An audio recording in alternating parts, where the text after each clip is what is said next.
Здравствуйте, это Фирюза Инчилина, и вы на канале «Откровенно о науке». Сегодня мы займемся тем, что делает физику живой, честной и красивой.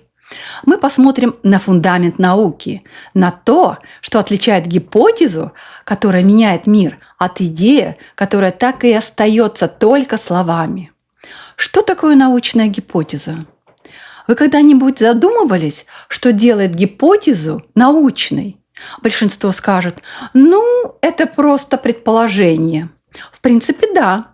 Но в настоящей физике, той, которая проверяется экспериментами и меняет мир, все намного жестче. Научная гипотеза – это не красивая мысль. Это инструмент, который должен выдерживать давление реальностей. И если не выдерживает, его выбрасывают без сантиментов.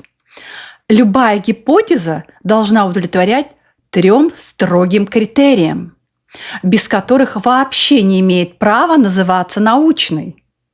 Разберем первый критерий. Критерий номер 1 – фальсифицируемость. Если идею нельзя проверить и нельзя опровергнуть, это не гипотеза, это поэзия. Ученый, который выдвигает гипотезу, обязан указать конкретный эксперимент, который может показать, что его предположение неверно. Да, именно так. Не удивляйтесь. То есть эксперимент должен давать шанс ученому сказать: «Да, я ошибся».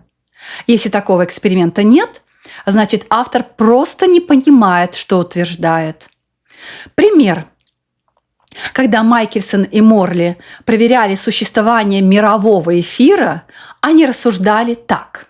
Если существует мировой эфир, через который движется Земля, то лучи света, идущие вдоль движения Земли, должны сталкиваться с сопротивлением эфира и проходить путь чуть медленнее, чем лучи, которые идут поперек движения. Они заранее сформулировали 2 однозначных и измеримых прогноза. Первое. Если эфир существует, интерферометр покажет смещение интерферационных полос.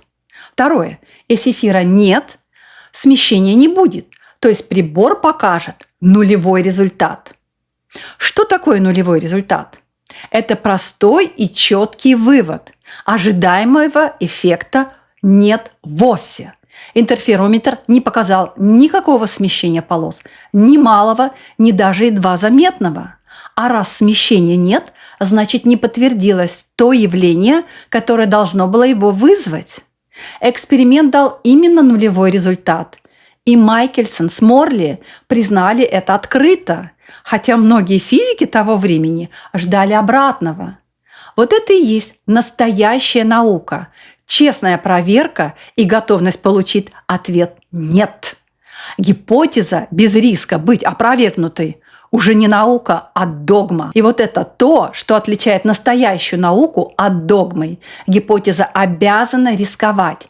Если ее нельзя опровергнуть, это не наука. Но это был только первый критерий. Дальше все становится еще интереснее. В следующем видео мы разберем второй критерий. И поверьте, многие популярные теории, которые звучат убедительно, рассыпаются именно на этом шаге. Спасибо, что были со мной на канале «Откровенно о науке». Если вам близка честная, строгая физика, оставайтесь. Ставьте лайк, подписывайтесь. Дальше будет еще глубже, острее и куда более захватывающе.